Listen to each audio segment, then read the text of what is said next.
That night, my son grabbed my wrist and shoved me toward his in-laws, saying, "Bow your head, mother. Apologize to them."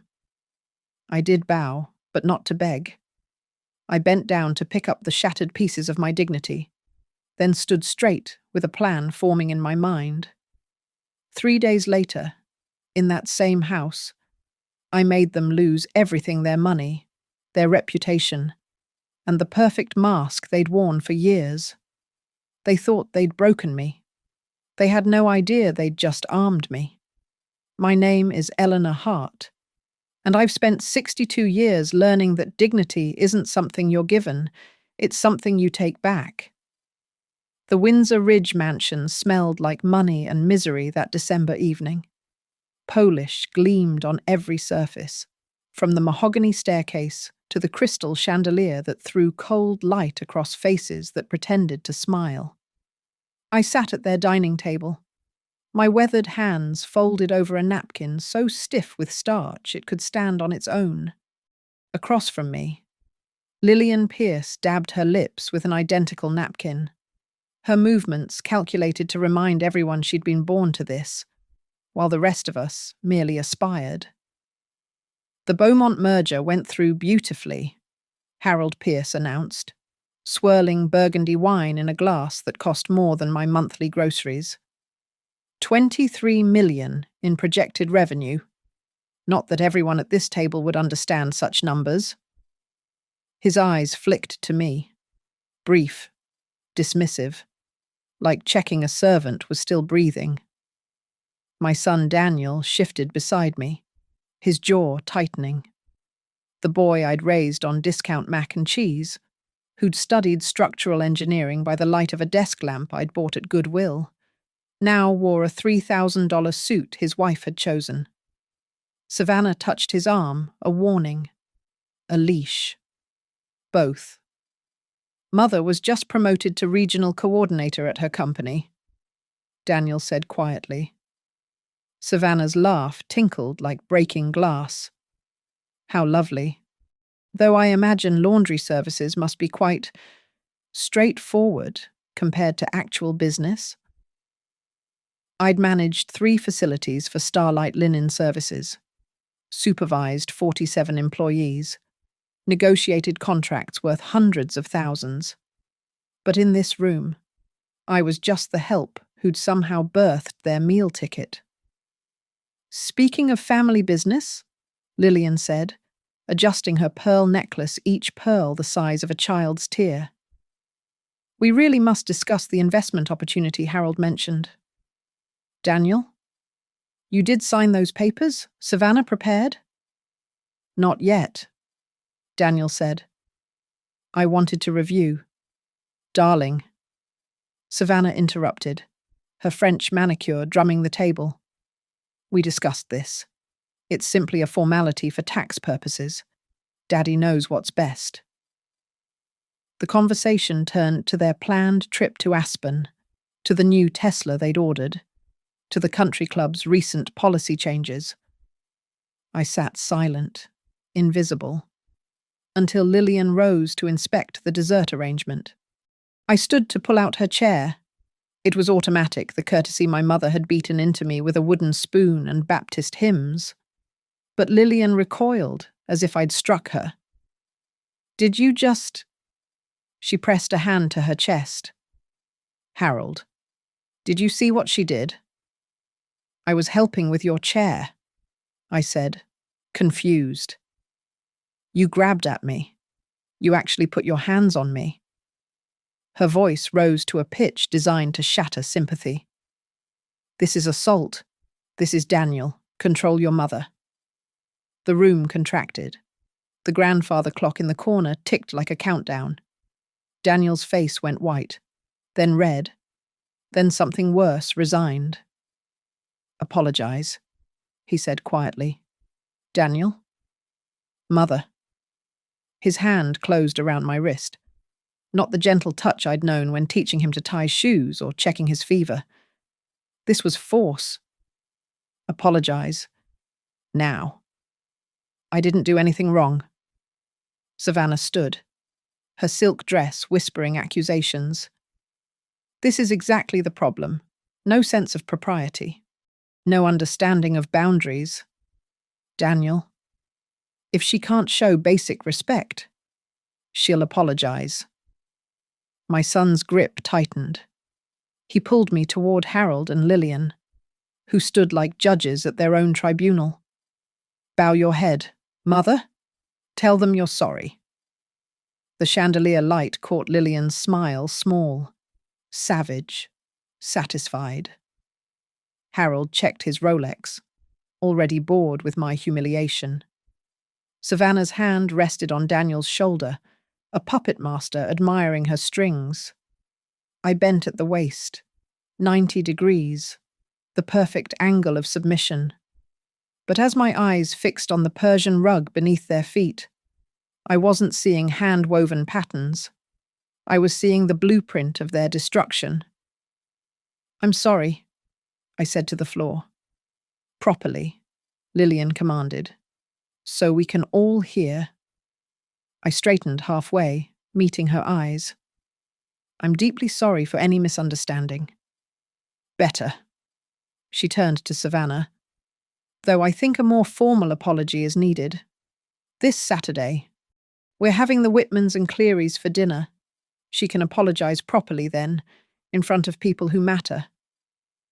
Daniel's hand released my wrist, leaving marks that would purple by morning.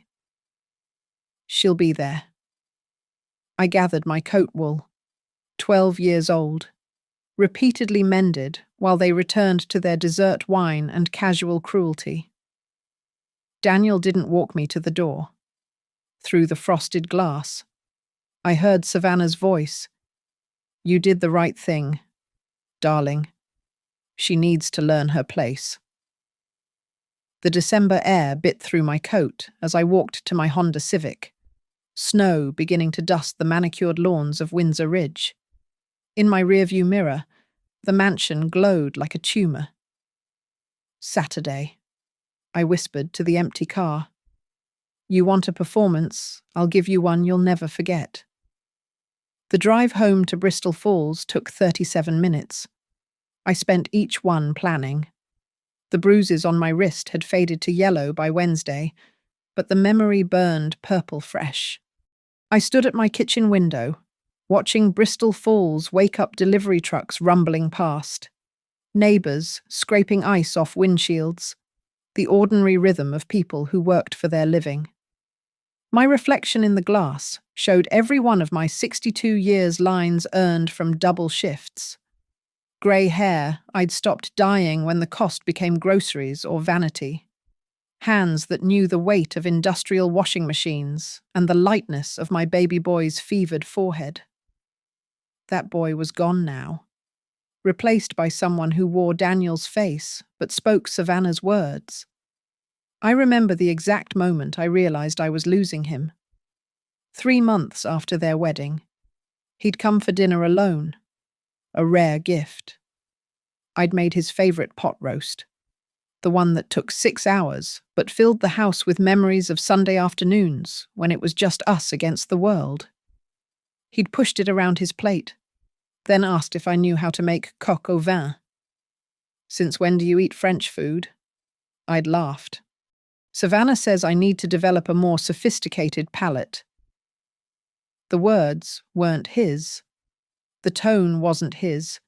Even the way he held his fork had changed continental style. Knife never leaving his left hand. The way Lillian Pierce ate at that first awful dinner, where she'd assessed me like livestock and found me wanting. 23 years I'd raised him alone after his father's heart gave out in aisle 7 of the Kroger where he'd worked. 23 years of choosing between electricity and groceries, of sewing patches on patches, of telling him that education was the only inheritance I could give him.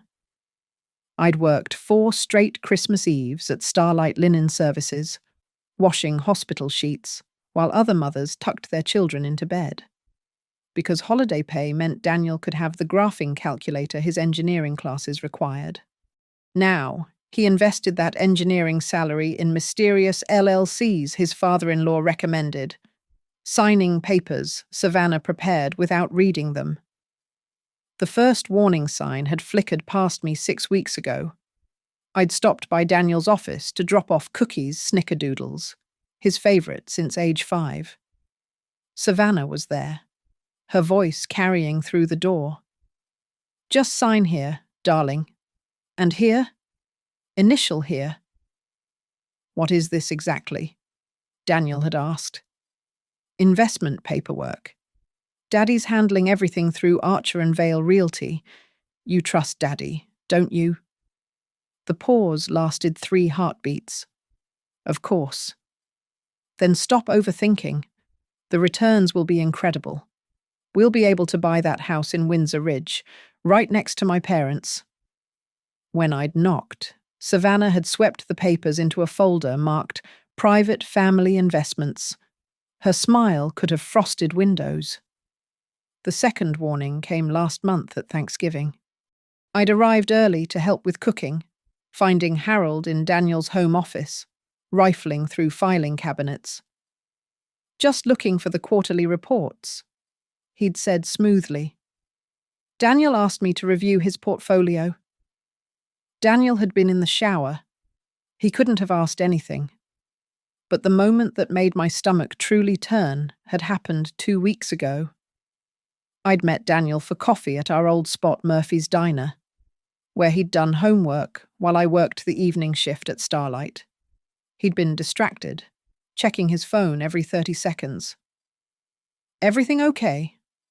I'd asked.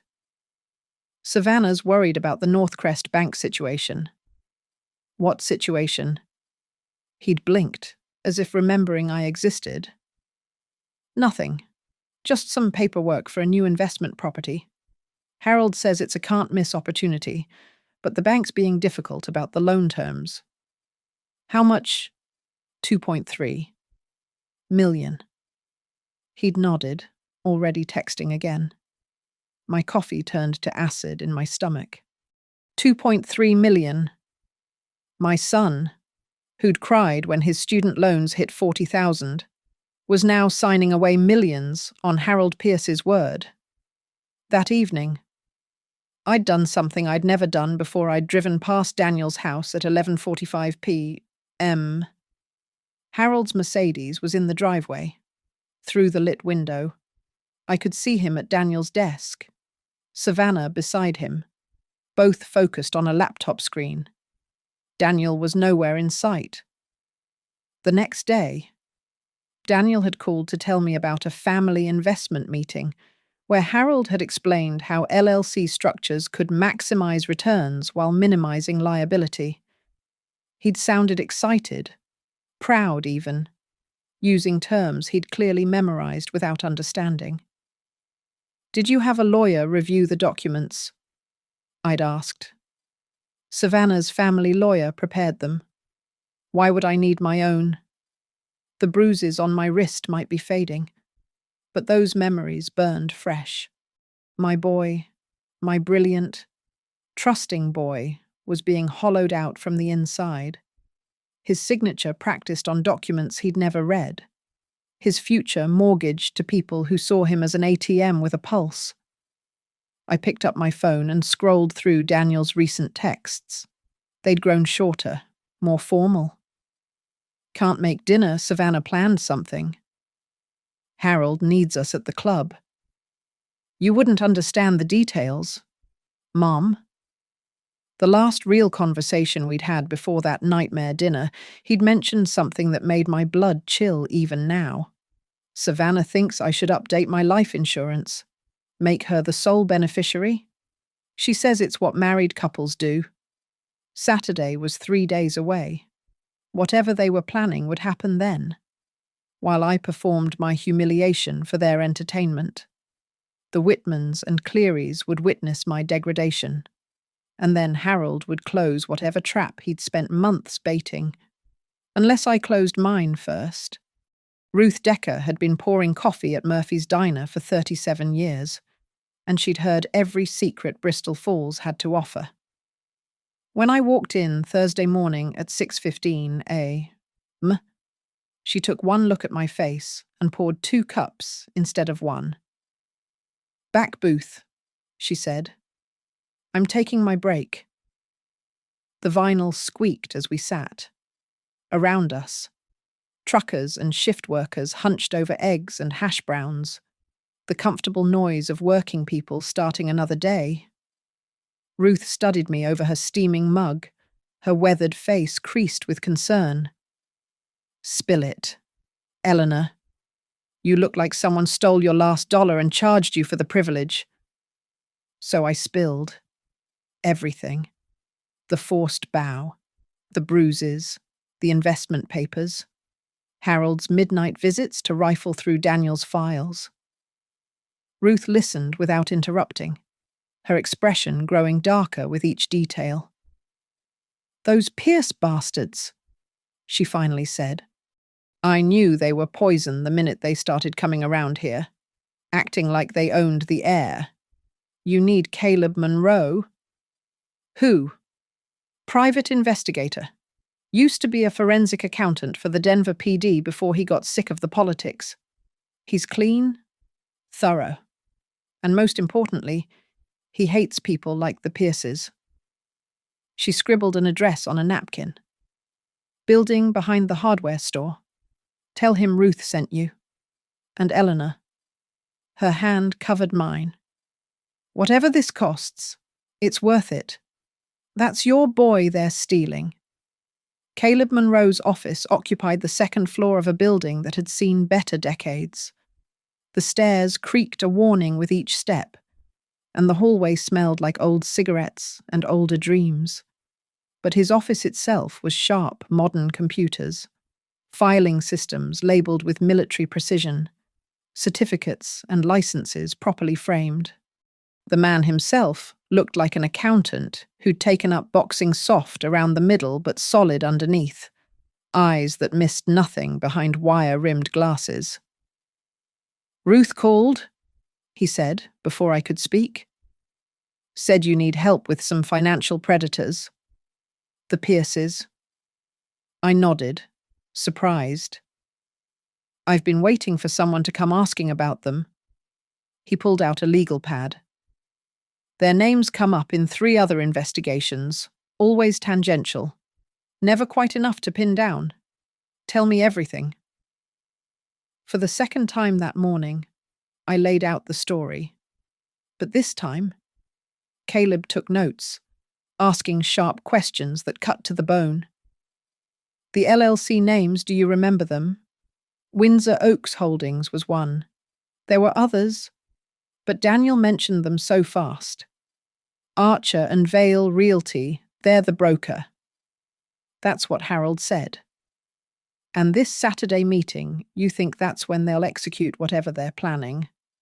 The loan Daniel mentioned was for $2.3 million. Harold's been pushing him to sign before month end for tax purposes. Caleb's pen stopped moving. $2.3 million. And your son doesn't have his own lawyer reviewing this. Savannah says her family lawyer handles everything." "I bet he does." He pulled out a contract. "My rate is $120 an hour plus expenses. For what you need: forensic accounting trace, public records pull, UCC filing search, property records, LLC ownership chains, and banking pattern analysis. We're looking at about 30 hours minimum. Call it $4,000 flat rate. Can you manage that?" $4,000? I had $6,000 in savings, my entire emergency fund, untouched for 5 years. "Yes." "Good. I'll need Daniel's full name, date of birth, social security number if you have it, and any account numbers you might have seen." I pulled out my phone, showing him photos I'd snapped of mail at Daniel's house, credit card offers, anything with account numbers. Caleb's eyebrows rose. "You've been suspicious for a while. A mother knows when her child's in danger." He made copies, then pulled up several databases on his computer. Colorado Business Registry first. His fingers flew across the keyboard. Windsor Oaks Holdings, registered 3 months ago. Principal agent Harold Pierce. But look here. He pointed at the screen. Initial capital contribution $500,000. Source DTH Engineering Consultancy LLC. DTH. Daniel Thomas Hart. That's Daniel's consulting company. Which means they're using his money to fund their own ventures, then likely charging him for the privilege. More typing. Archer and Vale Realty. Let me check their recent transactions. This is public record. Anyone can look. But you need to know where to look. The screen filled with property transfers, liens, satisfactions of mortgage. Caleb's finger traced down the list. Stopped. There. 4 properties purchased in the last 6 months. All by LLCs with Windsor in the name. All in foreclosure or distress sales. All flipped within 30 days for massive profits. That's good investing, isn't it? Look at the pattern. Property purchased by Windsor Holdings, LLC for cash. Same property immediately mortgaged to Northcrest Bank for twice the purchase price. Money disappears into Windsor accounts, but the mortgage debt stays with Want to Guess. My stomach dropped. Daniel? The initial cash was his. The debt becomes his. But the profits flow to accounts he doesn't control. Caleb pulled up another screen. UCC filings show secured transactions. Your son's name is on every liability. But check the asset distribution. Everything's structured to revert to Pierce-controlled entities in event of default, or this is interesting divorce. They're planning for Savannah to divorce him. They're planning for every contingency where they keep the money and he keeps the debt. His phone buzzed. He answered, listened, smiled grimly. That was my contact at Northcrest. Off the record. There's concern about unusual patterns in the Pierce-related accounts. Rapid transfers, layered transactions, possible structuring to avoid reporting requirements.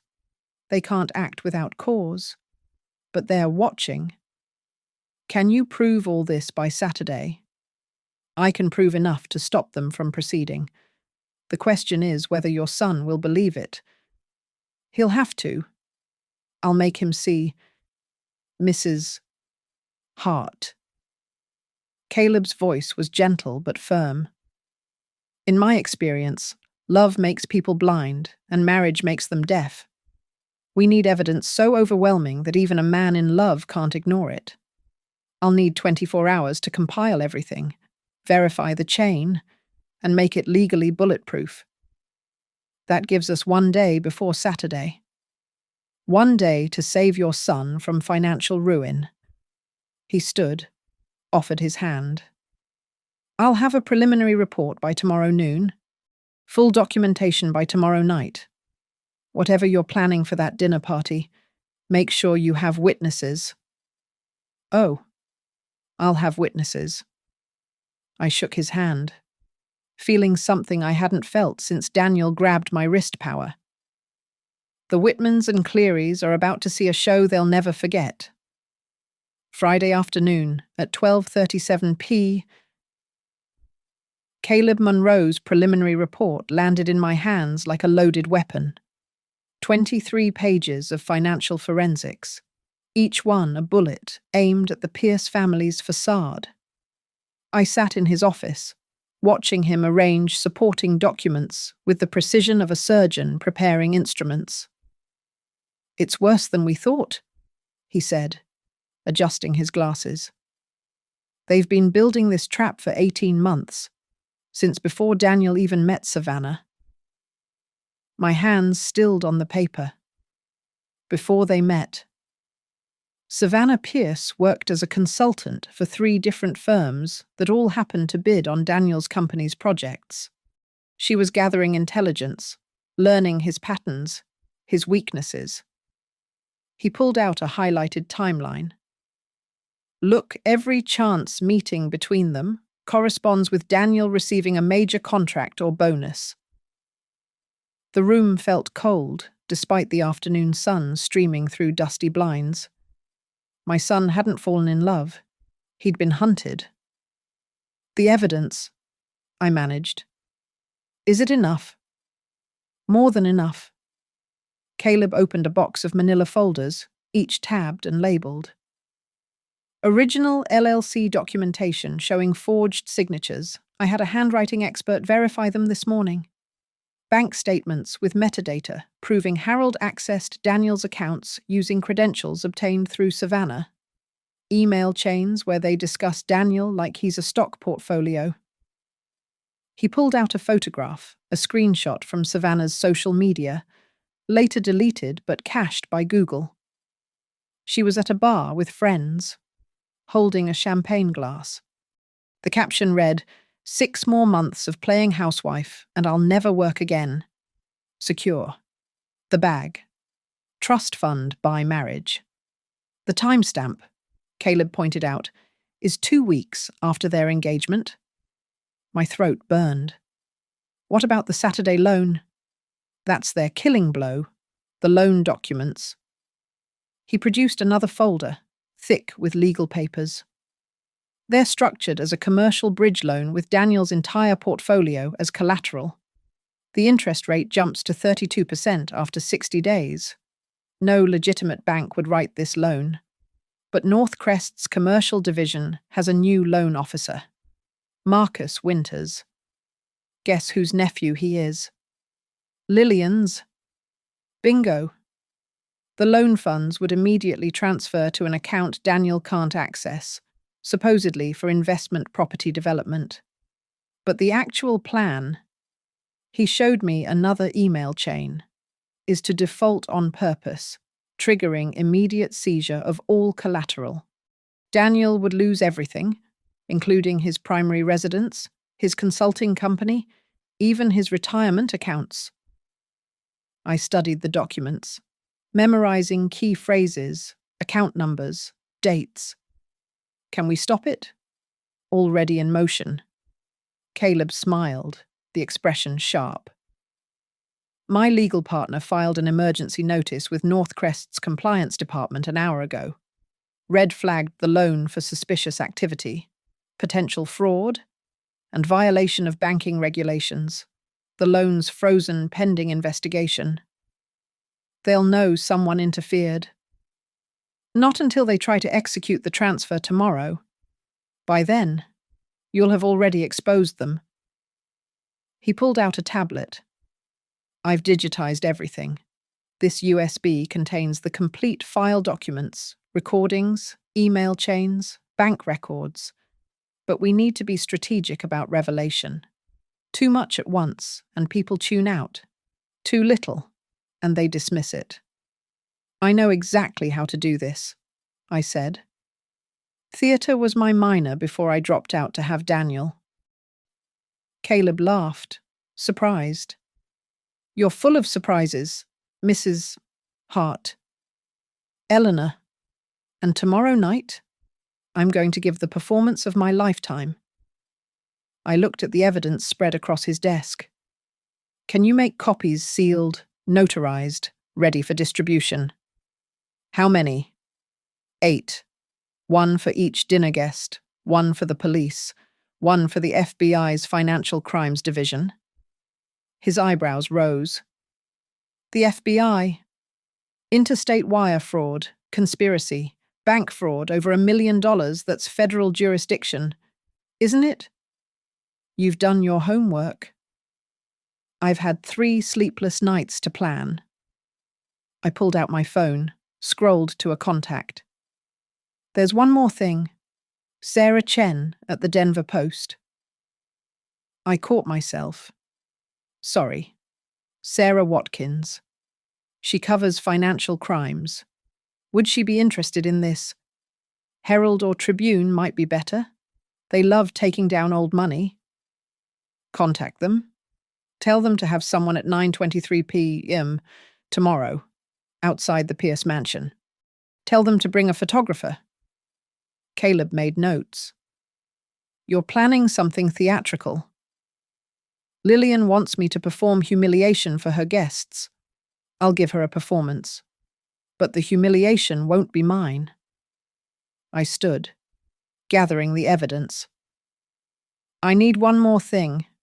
Can you be there tomorrow as a witness? Wouldn't miss it. I'll bring my paralegal too, she's a notary. He handed me the USB and folders. Eleanor, there's something else. Going through their finances. I found 3 other families they've done this to. The Morrisons lost their construction company. The Changs, The Lins lost their restaurant chain. The Reeves family lost everything and moved to Arizona. After tomorrow, they won't hurt anyone else. You sure Daniel will forgive you for this? You're about to destroy his marriage, his trust in people he loves. I thought about my son at 5, crying because kids at school said he didn't have a real family without a father. I'd told him that love wasn't about quantity, but quality. That our little family of 2 was worth more than mansions full of cold hearts. He might hate me for a while, I admitted. But hatred from my living, financially stable son is better than love from one who's been bled dry and discarded. Caleb walked me to the door. 9:23 p.m. Seems oddly specific. That's when dessert is served at Lillian's dinners. She's very precise about timing. And you're counting on that precision. I'm counting on their arrogance. They think I'm a beaten dog coming to lick their boots. They won't see the teeth until I'm already at their throat. I drove home through Bristol Falls, past Murphy's Diner, where Ruth waved from the window, past the elementary school where I'd once sold my plasma to afford Daniel's field trip, past Starlight Linen Services, where I'd spent 20 years washing other people's dirt while raising a son too good for the likes of the Pierces. Tomorrow night, I'd wash away their sins in public. My phone buzzed. Daniel. Mom, don't forget tomorrow. 7 p.m. sharp. Please don't embarrass me. I texted back. I'll be there. I promise you won't forget it. He had no idea how true that was. Saturday arrived wrapped in false winter sunshine, the kind that makes Colorado snow gleam like broken glass. I stood before my bathroom mirror at 6 p, applying lipstick with steady hands. Not the neutral shade I usually wore, but red the colour of war paint, of final stands, of blood about to be drawn. The black dress I'd bought that afternoon cost more than I'd spent on clothes in 5 years. Not designer, but cut well enough to pass in Windsor Ridge. The salesperson had asked what the occasion was. A funeral, I'd told her. She'd assumed I was grieving. In a way, I was mourning the death of the family the Pierces pretended to be. My leather portfolio case sat on the bed, loaded with Caleb's evidence. Each document had been laminated, protected from spilled wine or grasping hands. The USB drives I'd made 10 copies nestled in my pocket like bullets in a chamber. At 6:45 p. My phone rang. Mrs. Hart. Caleb's voice was tight with excitement. We have a development. Marcus Winters at North Crest tried to push the loan through despite the freeze. He's been suspended pending investigation. The Pierces don't know yet. Good. Let them think everything's going according to plan. Reporter from the Tribune confirmed. She'll be there with a photographer.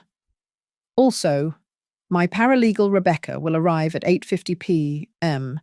before your grand reveal. Legal witness with notary seal. Thank you, Caleb. Eleanor, be careful. Cornered animals are dangerous. So am I. The drive to Windsor Ridge took forever and no time at all. Each mansion I passed glowed with warm light, hiding cold hearts. The Pierce estate squatted at the end of Aspen Court like a marble toad, all white columns and false Greek pretensions. 4 cars already lined the circular drive, the Whitmans' Tesla, the Clearys' Range Rover, and 2 others I didn't recognize. Good. More witnesses. Daniel met me at the door, and for a moment, I saw my little boy nervous, wanting approval, caught between worlds. Then Savannah appeared, hooking her arm through his, and the moment shattered. "Eleanor," she said, my name sounding like something scraped off her shoe. "So glad you could make it. Everyone's in the living room." The living room was staged like a tribunal. Harold stood by the fireplace, warming himself by flames that gave no warmth. Lillian held court on the cream sofa, flanked by the Whitmans' real estate developers with more money than morals. The Clearys clustered near the bar, already on their second drinks. 2 other couples I didn't recognize whispered by the window. "Everyone," Lillian announced, her voice cutting through conversation. "Daniel's mother has arrived. She has something she'd like to say to us all." The room turned to stare. 8 pairs of eyes, 16 witnesses to what they expected would be my degradation. The grandfather clock showed 7:12 p.m.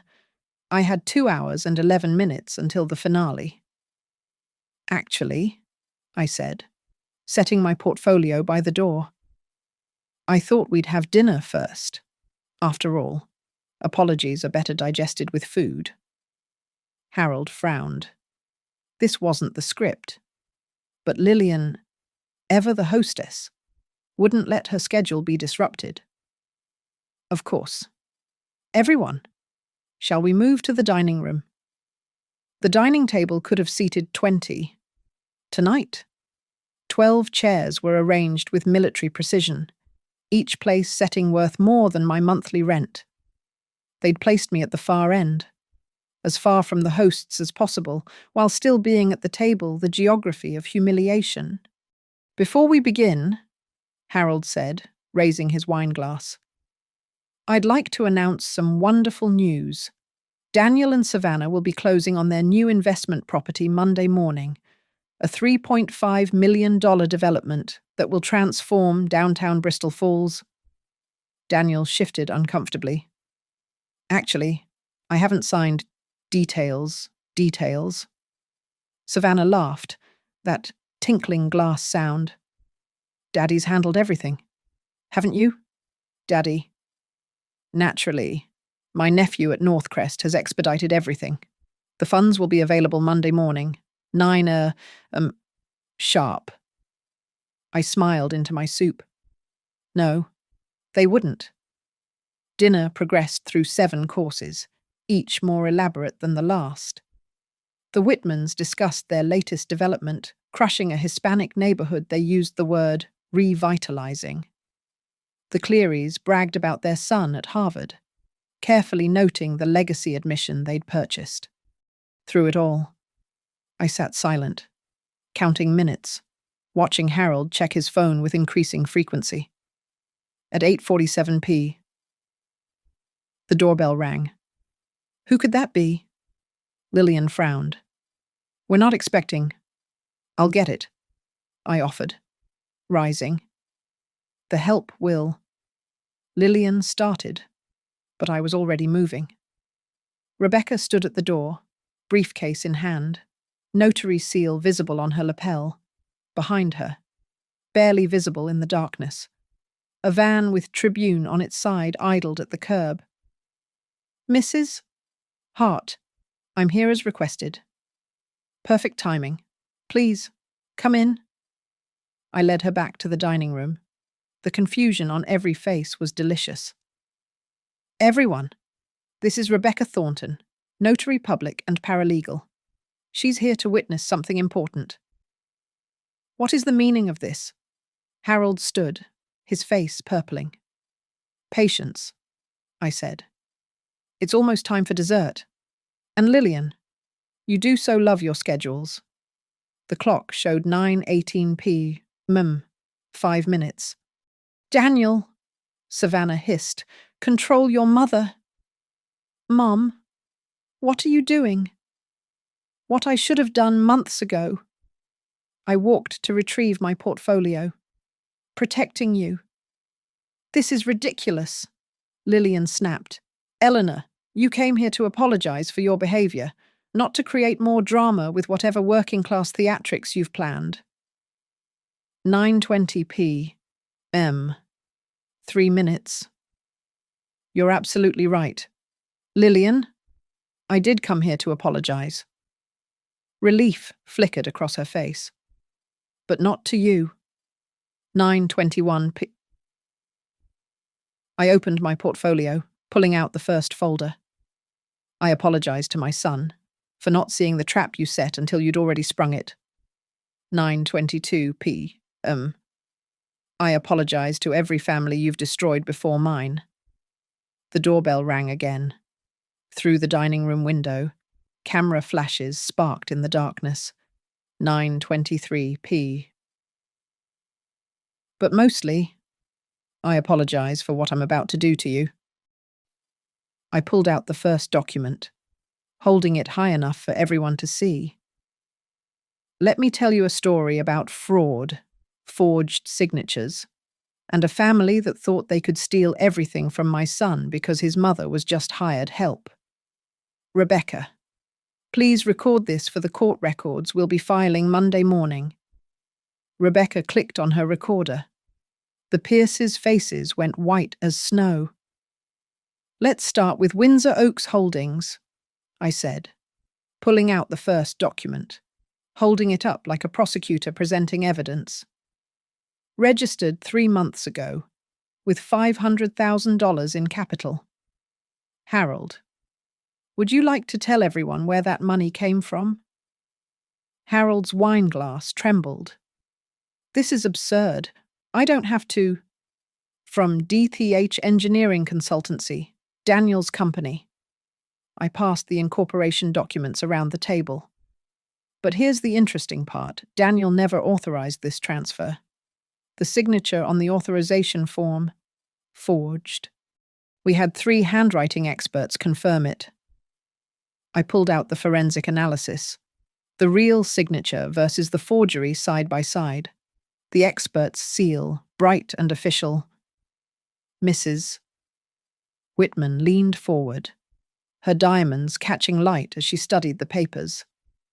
That's clearly different, she murmured. Preposterous. Lillian stood, her pearls swinging.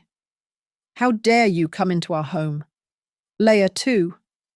I continued, my voice cutting through her protest like a blade through silk. The investment properties Harold's been buying through these shell companies. Would you like to know how he's financing them? Mr. Cleary, you're a banker yourself. You'll appreciate the creativity. I laid out the property transfer documents, each transaction highlighted, the pattern clear as daylight. Purchase distressed property with Daniel's money, immediately mortgage it for double the purchase price. Transfer the mortgage to Daniel's name, but route the cash to Pierce-controlled accounts. I turned to Daniel, whose face had gone grey. You currently owe Northcrest Bank $8.7 million in mortgages you never signed for. That's impossible, Daniel whispered. I would have. Check your email, darling, Savannah said, her voice pitched too high. You always give me permission to handle the paperwork. You trust me. Speaking of trust, I pulled out the printed email chain. Let's discuss this exchange between Savannah and Harold from 6 weeks ago. Rebecca, please note the timestamp for your records, November 2nd, 11:43 p.m. Rebecca nodded, documenting everything. I read aloud from Savannah. Pierce Hart, Daniel signed the blanks as requested. We can fill in amounts later. He didn't even ask what they were for, honestly. It's almost too easy. Harold's response, "Good girl. Make sure he's properly distracted when Marcus processes the loans. Your mother has the schedule." The room had gone cemetery quiet. Mr. Whitman set down his wineglass with a decisive click. "And here," I continued, pulling out Lillian's calendar, printed from her own email account, "is Lillian's schedule. Notice the entry for Monday, 9 a.m. Marcus finalizes bridge loan. Daniel signs. Do not let Eleanor interfere." Interesting that you knew I might try to interfere. Lillian, almost like you knew what you were doing was wrong. "You hacked our emails," Harold roared, standing so fast his chair tipped. "That's illegal. Actually, these were obtained through legal discovery during the fraud investigation North Crest Bank launched yesterday." I smiled, sharp as winter. "Did you really think your nephew Marcus could push through a fraudulent loan without triggering compliance reviews?" I pulled out my phone, showing the email from North Crest's fraud department. "Marcus Winters has been suspended. The FBI's Financial Crimes Unit has been notified. They'll be visiting Monday morning, though I suspect they might come sooner, once the Tribune publishes tomorrow's story." "What story?" Savannah's voice cracked. "The one being written right now, based on the press package I provided. Complete with photographic evidence of this dinner party where you planned to humiliate me while finalizing the theft of my son's entire net worth." I turned to the other guests, who sat frozen like well-dressed mannequins. "But wait. There's more, as they say in those commercials you all pretend you never watch. Mr. and Mrs. Whitman. Did you know that the property Harold offered to sell you last month, the one on Mountain View Drive, is actually owned by Daniel? Harold was planning to sell it without Daniel's knowledge, pocket the money, and leave Daniel with the tax liability." Mrs. Whitman gasped. "We gave him a deposit, $200,000. "Which I'm sure he'll return," I said sweetly, "from his frozen accounts." Frozen. Harold's face went from purple to white. "Oh, yes. Didn't you check your phone?" "As of 8:30 p.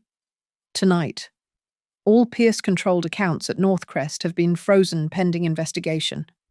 The court order was signed by Judge Martinez an hour ago." Harold fumbled for his phone, stabbing at the banking app. His hands shook as he tried password after password.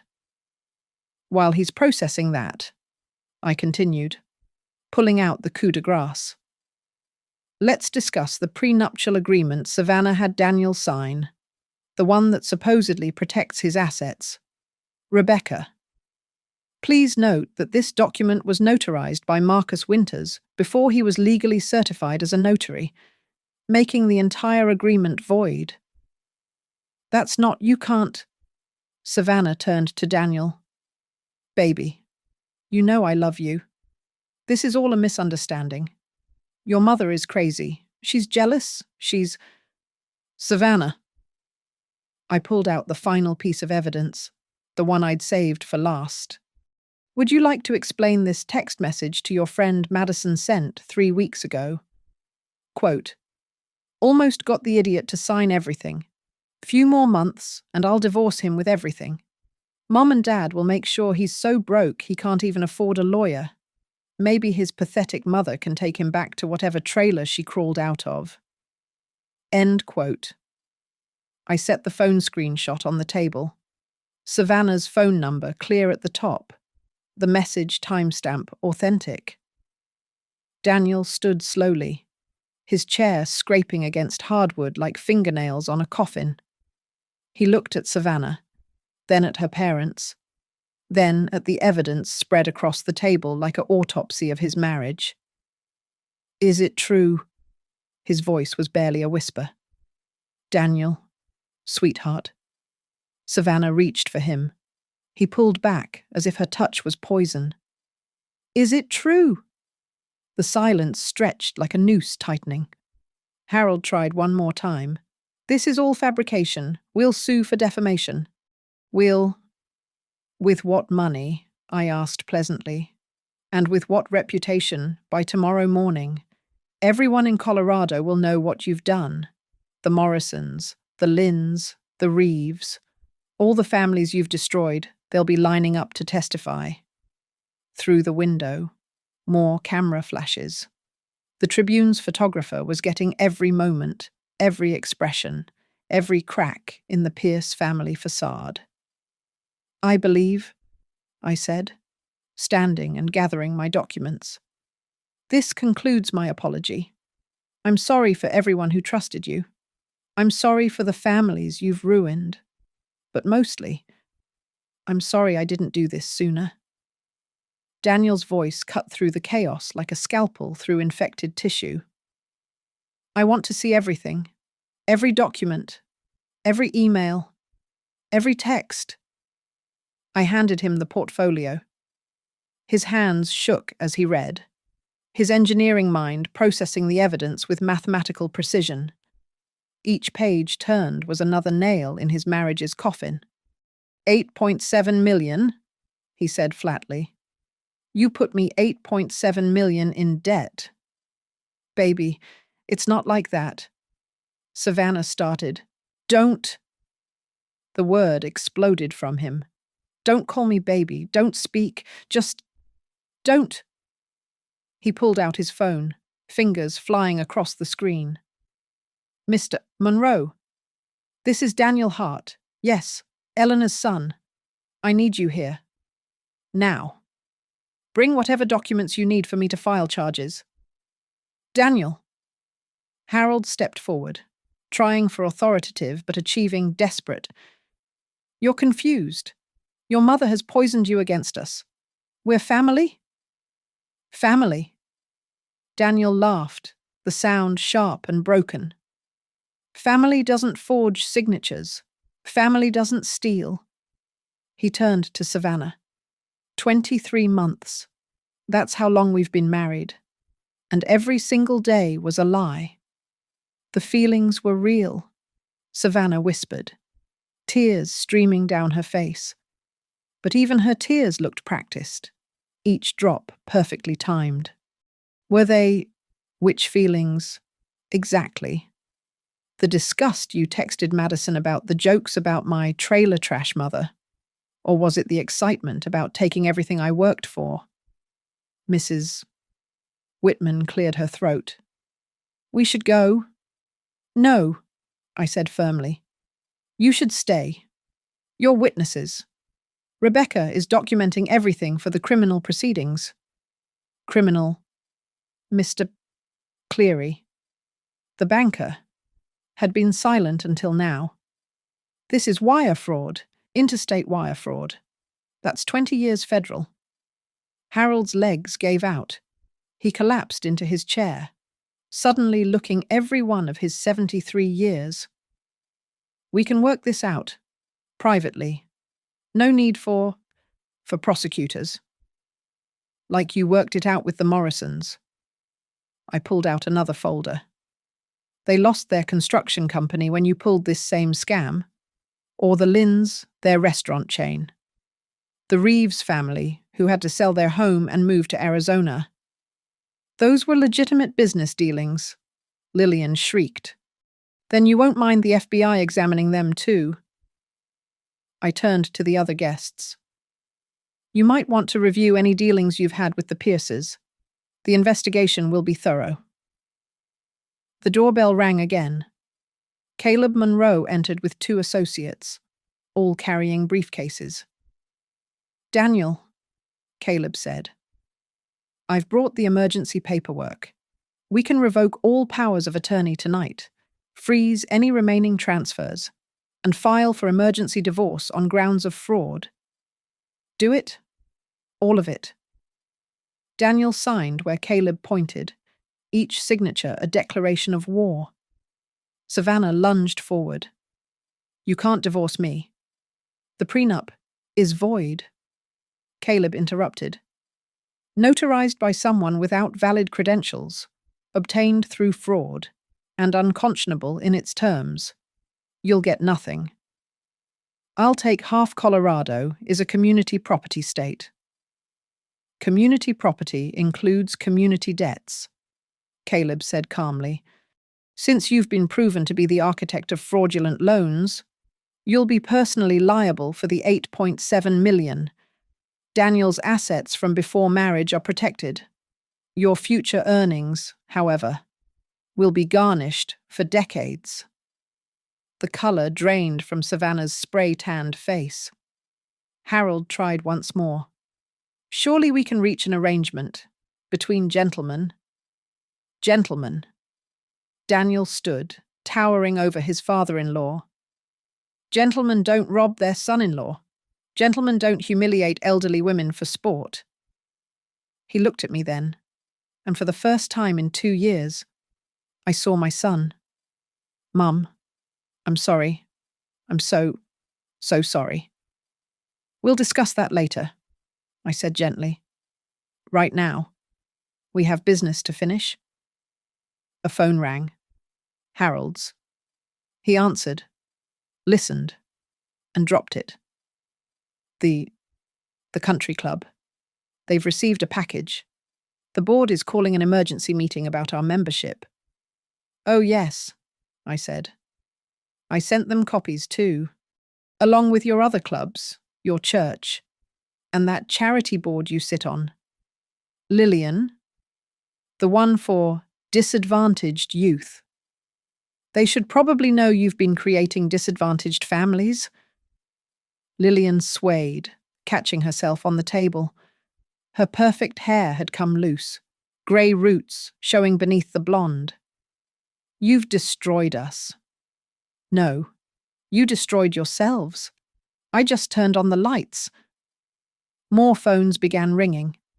The Whitmans excused themselves, whispering about calling their lawyer. The Clearys backed toward the door. Mr. Cleary on his phone with what sounded like Northcrest's president, discussing damage control. The house, Harold said suddenly. This house is in my name. You can't take that. Actually, Caleb interjected. It's in Windsor Prime Properties, LLC, which was funded with money traced directly from Daniel's accounts. Proceeds of fraud can be seized. I expect the asset forfeiture paperwork will be filed Monday. Through the window, I saw 2 police cars pull up, their lights dark, but their presence unmistakable. Right on time, I said. That would be Detective Morrison. He's very interested in the forged signatures. Forgery is still a state crime. Immediate arrest warrant. Harold and Lillian clung to each other, their empire crumbling in real time. Savannah stood alone, mascara running in black rivers down her cheeks, her designer dress suddenly looking like a costume on a failed actress. Wait, Daniel said suddenly. He walked to Savannah, who looked up with desperate hope. Your engagement ring, the wedding ring, the jewelry.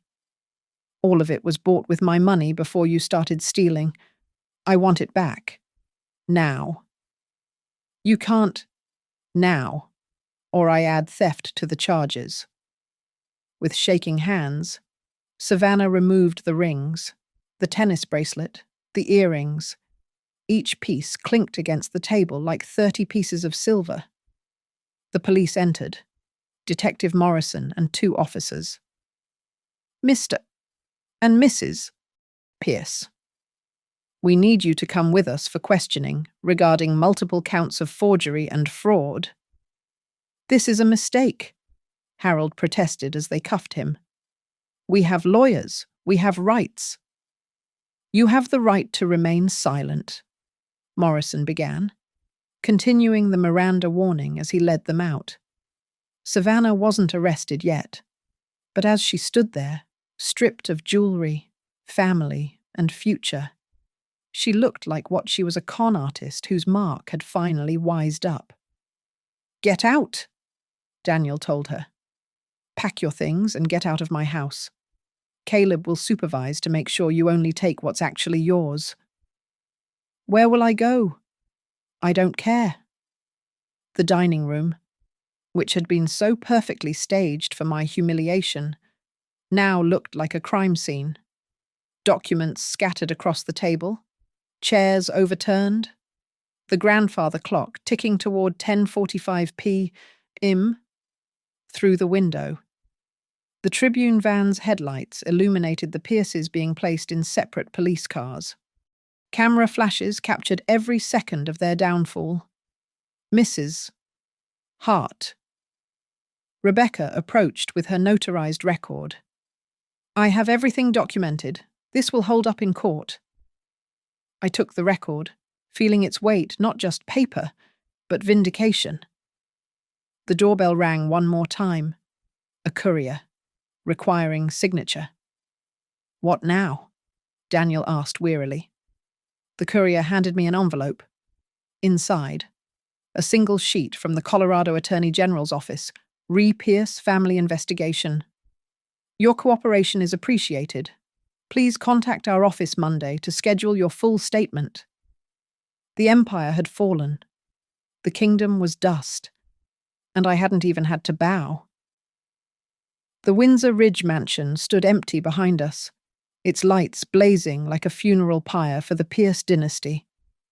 The remaining guests had scattered like roaches when you turn on a kitchen light, leaving only Daniel, Caleb, Rebecca, and me in the circular driveway.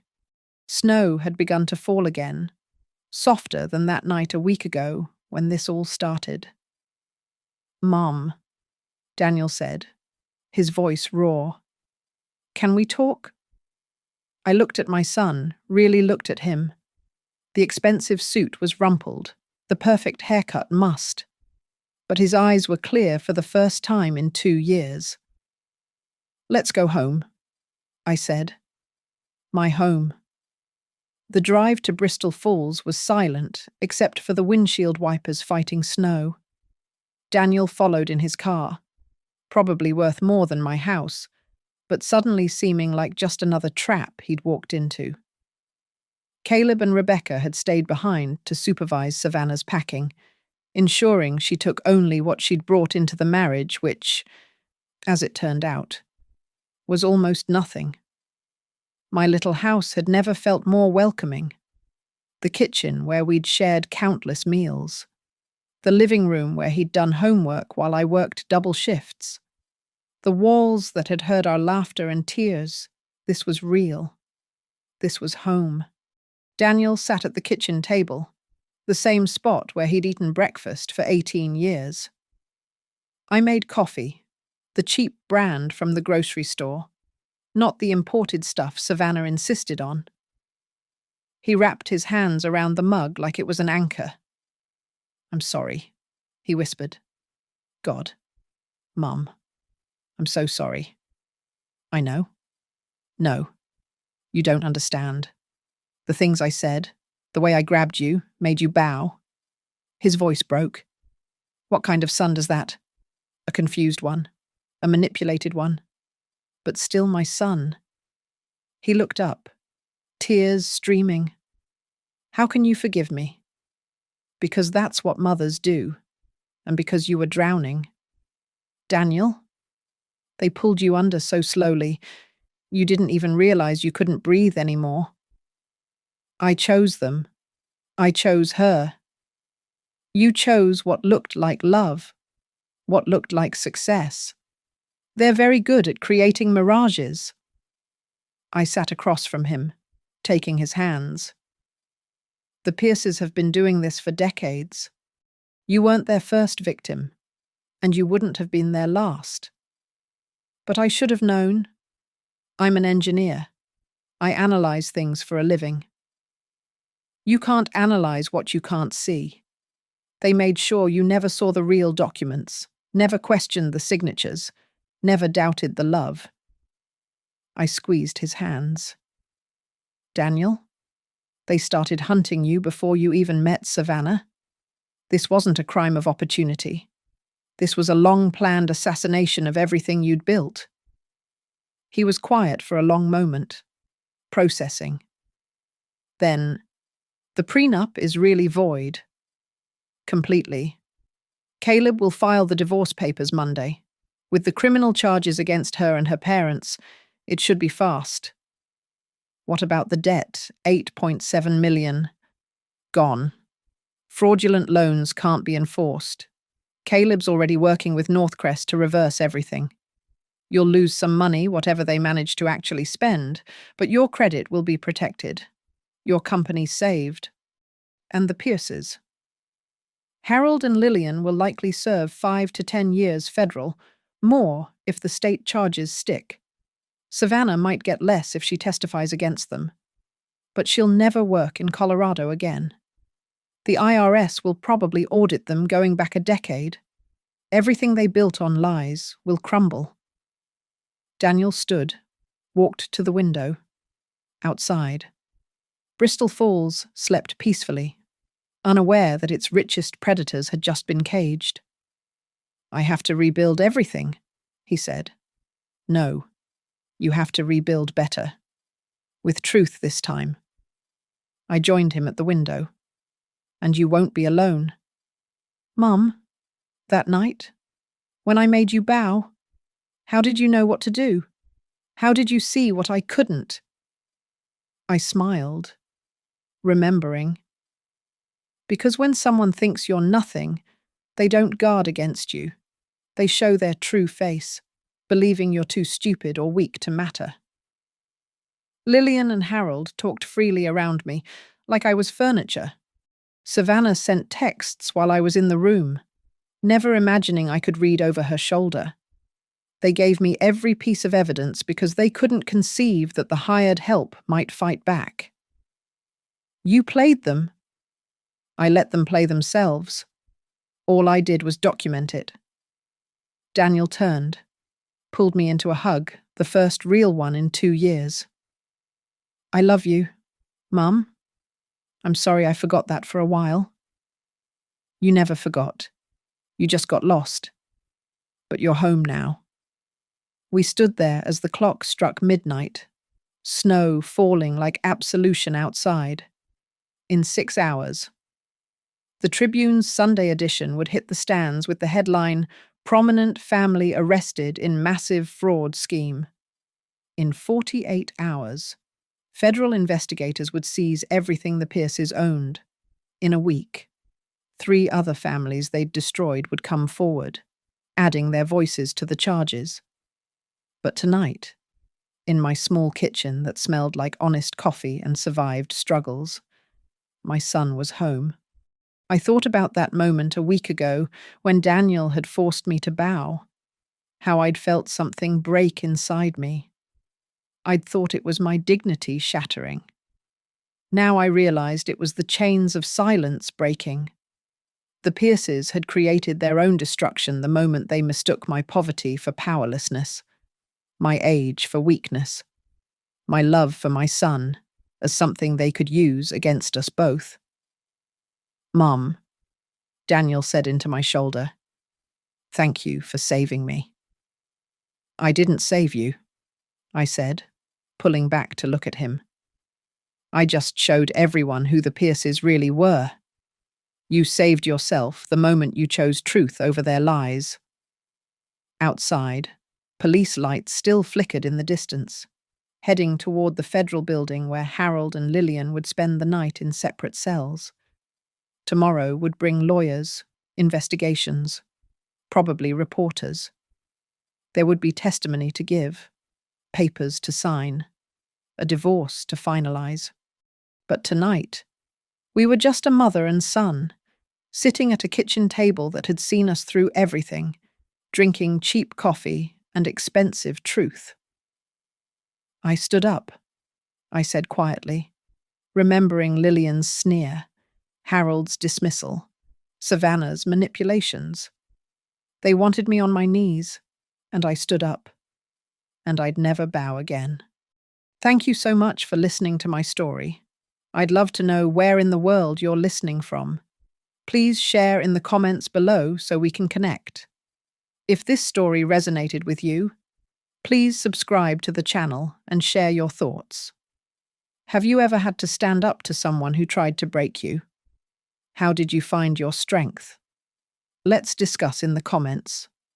Your support means everything. And remember, sometimes the best revenge isn't getting even. It's getting everything back they tried to steal, including your dignity.